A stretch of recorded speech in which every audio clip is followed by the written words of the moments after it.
Avatars, Aliens, and Self-Actualization Within the Matrix, Part 12, Hijackers, Hitches, and History Rewrites, a wisdom teaching from the Intergalactic Alliance of Light Beings, with Canadian psychic medium, Tracey Milne. Greetings, friends, and welcome to Part 12 of this fascinating series designed to help us all better comprehend our role here as incarnate starseed lightworkers. Let's pick up where we left off with our last question. Question: how did the game on Earth change so dramatically, and who was involved? Have you ever played a game of tag where, no matter how often you tag another player, they simply refuse to become it? Well, that's kind of what happened, only on a much more cosmic scale. The children who chose the shadow side, where domination ruled, liked being in charge so much that they chose to blow up the 12th and 11th levels in an attempt to hijack the game. When the Galactic Wars took out the Lyra Vega levels 11 and 12, the resonance from this level of destruction rippled through the other levels, changing the original makeup of your solar system and disconnecting the gates connecting all players to their higher aspects. Many years later, Humans 1.0, also known as the Abraxas family, were the first Earth Terra humans who changed the game on this level. What you are seeing now is the end of a very ancient, very diabolical plan to overthrow Source's light, plummeting all under the spell of their mind control into an endless game of tag started by some of the Abraxas family and reenacted by many others. Question: what did the Abraxas do to change the game on Earth and in the multiverse?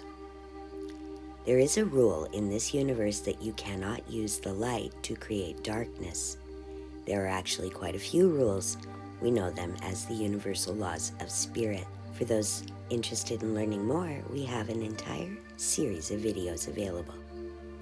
The Light Team players were pledged to follow these universal laws, and everyone in the Terra Earth school was enjoying their experience until some of the members of the Humans 1.0 tribe decided they didn't like following the rules of universal law or the constraints placed on their desire to create without intentionally harming another, and soon they began to look for a way to get around these rules. On the dark side of the multiverse, under the domain of an entity known as the Dark Overlord, no such constraints existed. This aspect of the game experience made deals, trades, and exchanges, never offering something for nothing, often making deals that came with hidden glitches. So those unhappy original human members of a family known as the Abraxas made a deal with the proverbial devil. They agreed to allow for the Dark Overlord and his minion demons to travel from the lower astral realms through the Earth jump spots, helping the Dark Fleet gain access to parts of the light side of the universe that they were never meant to inhabit. The Dark Fleet's goal was to completely overtake Source and extinguish all light, throwing all players on all levels into survival mode, where often the worst behavior is what became the most valued. That was their first strike. Some time passed before the second strike came, when the Abraxas traveled the multiverse until finally partnering with the Mantids, who had the desired technology, the Orion Anunnaki reptilians, the cloaking and confusion experts, and the Draco reptilians, the military experts. Once united, this team used a dreadful technology to overtake any of the planets they had set their sights on conquering before moving on to the next planetary system within multiple levels of the game platform, existing on the light side of the multiverse. Question: how long ago did this happen? 95 million years ago, the first attempt to take over the Earth was made in a conflict known as the War of the Races. At that time, Earth's first consciously evolving species, a group of beings known as the Saurians, made their stand and won the Earth territory, forcing the Dark to retreat. The Earth was safe for millions of years before their next attempt. The second attempt by the Dark Fleet happened 69 million years ago, when a race of humans known as the Maldocs, Human 2.0, were the ruling council on Earth. Very peaceful, highly spirited, and advanced, the Earth thrived under their care, with no trade restrictions between many star nations. The second battle lasted 70 years, but all 28 races calling the Earth home at that time united forces and overthrew the Dark, evicting them from the Earth once again. It was the third attempt, approximately 57 million years ago, that was successful, and only because the Dark Fleet combo, together with the Dark Overlord, manifested the Starbreaker technology at that stage of the game's development, changing not just the game, but the fields and the players involved. Question: what was the Starbreaker technology? How did this affect Earth?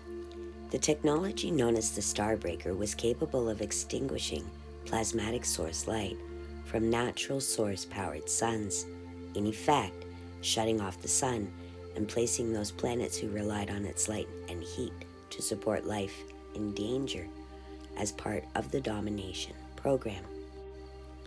Here's where the Abraxas-Mantid Draco Alliance offered the tribes of Earth a deal. If the inhabitants wanted their sunlight back, the Dark would be happy to replace their natural source-powered sunlight with a false light powered by human life force essence, Loosh battery packs. If they refused, the planet and all life on it would cease to exist. A win-win for the Dark Fleet players, and a terrible trade-off for the Light Team players. Question: how were they able to harvest and store our Loosh or life force energies?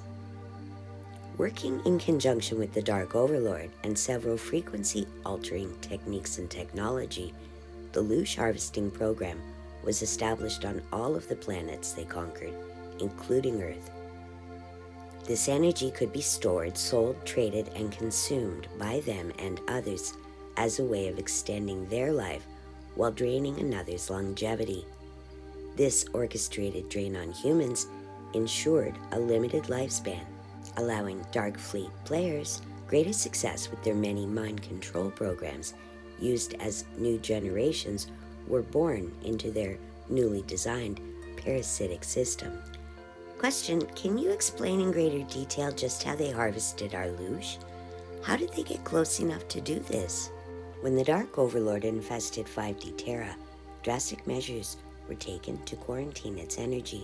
However, those measures inadvertently dropped the Earth and her people into 3D duality playing fields. Once in 3D, the Dark Fleet was able to begin instituting the next phase of their domination plan: blackmail and bondage. They used several methods. When they arrived the third time, they came in disguise, pretending to be false gods, offering helpful suggestions and useful technologies to the Earth-based groups on the planet at the time. Their plan was insidious, for you didn't see the power takeover coming until it was too late to do anything about it. Presumed consent was the loophole used. If you listened to their stories, you were considered by them to be in consent or agreement with their ideas. They began using thought seeds, psychic burrs, and seeds of doubt, seeds of jealousy, seeds of competition, planting them into the hearts and minds of those players willing to listen to their lies or give them the benefit of belief. It was these thought seeds combined with etheric parasites and bindings that created a limited low frequency, a frequency that produced Loosh energies that were spicy in nature, just the ideal food for Dark Fleet players. They terrified humanity. They turned you against yourself and each other until all you could focus on was trying to survive an untimely death and a wrath of an unseen malevolent force. These programs included sacrifice, punishment, and the worship of the Dark Overlord as Satan instead of Source upon this planet. This fed the Dark Overlord and drained Source creations, setting new templates for disrupted energies, dark essence, reverse creation grids, false energies appearing real, and lower astral energy invasion to come into the game of life upon planet Earth. Within just a few generations, Earth humans had forgotten who you really are and why you're really there. The Dark Fleet used that to their advantage, rewriting your history to make themselves appear to be the saviors of the very troubles they themselves actually started. Gathering the energy in their temples and pyramids, often built on sacred ley lines and way portals to offer the Dark Team extra energy avenues they could control and drain. These loose-filled batteries were then used to recharge false sunlight each year, as well as in trade among the other Dark Fleet players. No false charge packs, no sun, and no sun, no life on the evolving planets. Earth was not the only planet or star system that fell prey to this technology and takeover track, but Earth was a linchpin for the rest of the multiverse.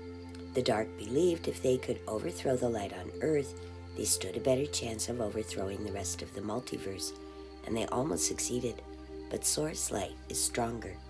Question: what kind of technology did they use to cloak themselves? The Dark Fleet utilizes two methods for cloaking or pretending to be something they are not. One utilizes several forms of visual frequency spectrum disruptors, the ability to cloak themselves by disrupting the natural light receptor fields within the human eye, then dropping in an image of a false avatar. It is akin to an optical illusion but highly effective on Earth. The other method is possession technology that gave the Dark Fleet players access to human vessels through a possession soul enslavement contract. In essence, the Godspark originally intended for its human vessel is put into stasis in one of the ghost planes between the planes of existence, trapping the light-infused soul in the astral levels, but still maintaining enough of a connection to keep the physical body functioning via a thin etheric soul cord. In this way, they were able to project themselves to appear as Sumerian, Egyptian, and Greek gods, possessing superhuman powers. Question: is it always a soul agreement? Why would anyone agree to those conditions? To hear the answer to those questions, and just a few more, be sure to stay tuned for Avatars, Aliens, and Self-Actualization Within the Matrix, Part 13, The Missing Key Revealed. Until next time, thanks for watching.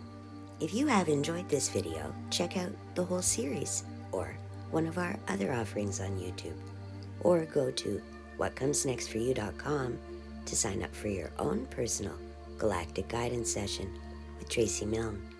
whatcomesnextforyou.com. What's in your future?